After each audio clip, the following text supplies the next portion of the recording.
But now I'm certain there's a sleeping giant rising in this country. I'm talking about the hitherto silent majority who have had just about enough of being told what they can and cannot think or say, and who are ready to stand up and fight the woke warriors and the scourge of cancel culture. Since when was it forbidden for Harry Potter author J.K. Rowling to suggest there's a difference between trans women and women born biologically female? Since when did silence over the angry and arguably justifiable demands of Black Lives Matter add up to violence? Whisper it quietly, but it could be that silence means indifference. Since when was it compulsory to be outraged by the truth of the past, to have slave traders who died 300 years ago expelled from history? Since when did being offended mean you're automatically right? Since when was it an offence to cause offence, a crime punishable by loss of career and income? Joining me now is, in my view, a defiant hero for all of us who fear the frightening onslaught of cancel culture and that noisy social media army of woke warriors waging war on freedom of speech. Author, spectator, columnist and Mail on Sunday writer Douglas Murray. Hello, Douglas. Hi, good to be with you. Thank you so much for joining me. Now, you've written extensively on the strange and disturbing woke movement's furious determination to destroy all those with whom they disagree. Last year, your book, The Madness of Crowds, chronicled how perceived victimhood on the part of minority pressure groups is the new way of achieving status. In the Mail on Sunday, you called the wokerati an army of wonderfully, by the way, an army of overgrown babies who cannot tolerate anyone who doesn't think like them, who stamp and scream until dissenting voices are ruined, fired from their jobs and deprived of their incomes. What on earth is going on, Douglas? Whatever happened to civilized debate in this country? Well, you're quite right. And that phrase I used about the army of overgrown babies was because that is what they are. What we are seeing is people who never learned one of the lessons that most of us learned in childhood, which is that the world doesn't always agree with us. We learn that at an early age. We learn that people have different opinions from us. We learn at a little later stage that we can't do very much. We can do a limited amount to make everyone else agree with us. We can discuss, we can debate, we can try to persuade. But, you know, at some point of adolescence, you realize that the world will not completely adapt to you. The problem is that we're dealing here with, I think it's a generational issue. It's not everyone in a generation, but it's part of a generation who believe that the world must accommodate to them. And you see this, by the way, in absolutely every corner. If you noticed in the video that Meghan and Harry released the other day, they apologized to young people today for not having given you the world you deserved. Well, what exactly is it that they think that this generation deserved, or any generation? Most generations in history didn't have enough food all their lives. So there's something very strange, very specific going on. And as I say in that piece in the Mail on Sunday last weekend, there's something very sinister as well, because we've seen a turn now, not just on people, but on people who are connected with people. So we've just seen last week the case of the Killing Eve actress, Jodie Comer. The online woke warriors tried to destroy this talented young actress because they discovered who her new boyfriend was, a boyfriend she's kept completely private. They discovered that she's going out with a talented young lacrosse player from America called James Burke, and they discovered that James Burke is a registered member of the Republican Party in America and even, wait for it, a supporter of the elected president of the United States. Oh my God. That's a crime, unforgivable. Can you imagine it? Can you imagine it? Nobody should publicly. It's like the Brexit thing in the UK. You know, the majority of the public, the plurality might have voted for it, but you're not. If you find anyone who did support that in public, you're meant to destroy their lives. And this isn't just destroying. This is destroying the life of a girlfriend of somebody who supports Donald Trump.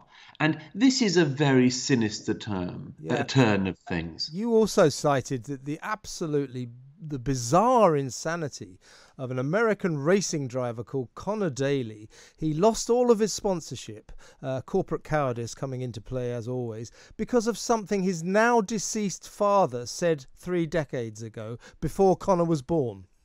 That's right.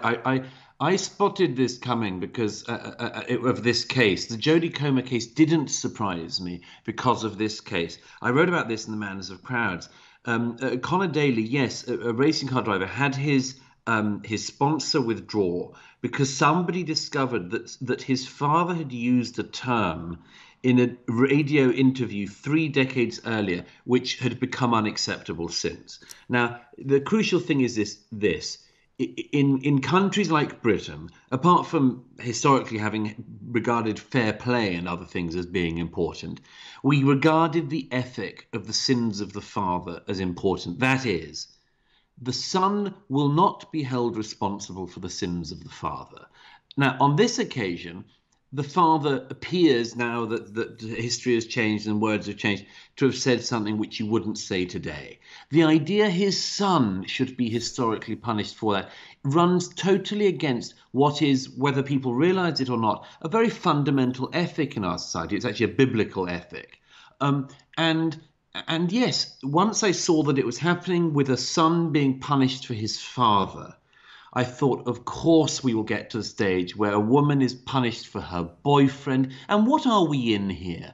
But back to one of the most basic, unpleasant things in our species, the ability to have witch hunting trials, witch finding trials, dunking people in village ponds. You know, if you drown, you're innocent. If you don't drown, you're a witch. We're back to that. The people who are doing it doubtless don't realize that's what they're doing, but it's what they're doing and they have to be stopped. Laurence Fox, a friend of this show, who wrote about all of this in your magazine, The Spectator, the other week, he's not getting any work at all right now. He's a talented actor, but he's not getting any work because he's dared to stand up against the wokists. He fears never working again. His one big chance of a new gig was the second series of the Netflix smash hit called White Lines that he starred in, and they've been bombarding Netflix to say you cannot hire this white supremacist, racist, fascist. And what I fear is, and I don't want to defame Netflix here, who knows what decision they might make, but what I fear is that this campaign of hatred against Laurence Fox will succeed and he won't get this job. It's perfectly possible. I'm a great admirer of Laurence Fox. I'm also pleased to call him a friend. He's a very talented actor, and I think it's, I'm in a fortunate position. I'm a writer. I can say whatever the hell I want. Not all writers can, by the way, these days. A lot of them are bullied. But if you don't really care about the mob, it doesn't matter. It's different for an actor, of course, because, yes, I mean, theatres and providers like Netflix actually, do have a tendency to be rather cowardly in the face of these things. Netflix, you should also remember, is a company which actually fired somebody a few years ago because in a discussion about words that should not be used on the platform, a man used as an example that the N-word was a word you wouldn't use on Netflix. After that meeting, several colleagues complained that he had used the word in question and he was fired. Unbelievable. You couldn't make it up, could you? We're in really dangerous territory here when people are this stupid and still walking around in public around the community. When you can say that person said this word shouldn't be used and therefore go for him. Yeah. But yes, cases like Laurence Fox are very interesting because what is happening is the woke warriors are picking people off with as much vitriol as they can and as much extremity in their views and their claims as they can, precisely in order to visibly, publicly punish such people in order that nobody else does the same. And let me just make a very important point here. What Laurence Fox said on the question time he went on that caused all of this was totally inoffensive to any sane and rational adult. Absolutely. It was agreed. It was definitely the sort of thing that would be agreed upon by most of the British public. And nothing he said then or since could in any way justify the outrageous smears and claims that have been made about him, claims that he is a white supremacist or a fascist or anything like that. It's absolutely outrageous. But what's happening is this. The woke warriors say that person who said mean words, we are going to not just say we disagree with, but we are going to say is the most reprehensible person in the world. And the idea is not just that you cancel that person, but that you punish them so visibly that nobody else will dare say anything and you will win. Yeah. It is totalitarian and it has to be stopped. That's the point. I mean, part of their operation is that they are crazily intemperate. Ricky Gervais was on this show this time last week, and he said that in his view, and I agree with him, there's a weird sort of fascism emerging from the alleged frenzied attempts to stamp out hate speech online. That somebody mildly right of centre is instantly a Nazi. Someone mildly left of centre is a Trotskyite. I got involved, but I got people attacking me left, right and centre because I questioned the sanity of coppers arresting a 12-year-old kid for sending racist tweets. And of course, I'm immediately branded a racist, a supporter of racism. I said, no, I'm not supporting racism. I'm not supporting the tweets this racist kid sent. I'm saying he's 12 years old and I don't want to live in a country where squads of coppers go around and arrest 12-year-old boys.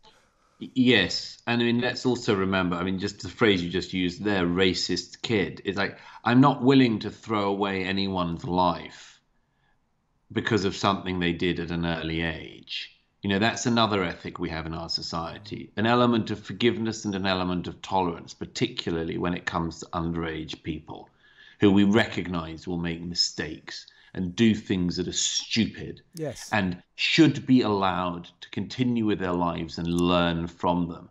But one of the problems we're facing here is not just the dementing nature of online culture and what it's doing and the fact that it's making our legs have to run faster than our body can cope with. It's also that the worst things in our society are things that you cannot prove in a court. This is a very important thing for us to all reflect on. To be called a racist is about the worst thing you can be called in Britain in the 21st century, because we all agree that almost everybody agrees, that racism is reprehensible. To judge people by the colour of their skin is a horrible thing. It's demeaning to everyone. We are agreed on that. So when somebody is accused of being a racist, it does have the ability to seriously damage their standing among the rest of the community. But here is the other thing. People use the accusation totally inaccurately and deliberately inaccurately, merely to harm the person they're saying it about. Now, here's the thing. What is the difference between the two? If somebody was actually a Ku Klux Klan hood-wearing racist, and somebody else was just somebody who said something that some woke warrior didn't like and was also called a racist, how do we litigate the difference? The answer today is we don't. Because the person who says that person's a racist and does it simply to win has no moral backlash against them. And here's my proposal. Good. That's what we want. Positivity, please. Yeah, if we are to solve this, it isn't by everybody shouting racist at each other. It's by doing this.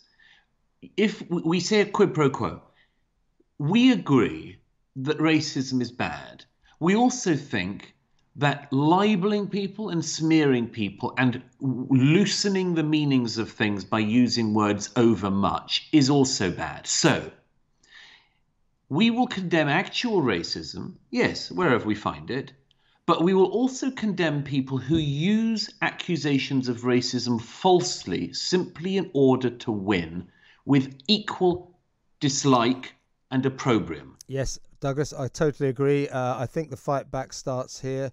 As you said in your Mail on Sunday article, the bullies want to stop the rest of us talking and thinking. It's time the rest of us answered back. I couldn't agree with you more. Thank you so much for your time. That was Spectator and Mail on Sunday writer Douglas Murray. I'm Kevin O'Sullivan, and this is the home of free speech, Talk Radio.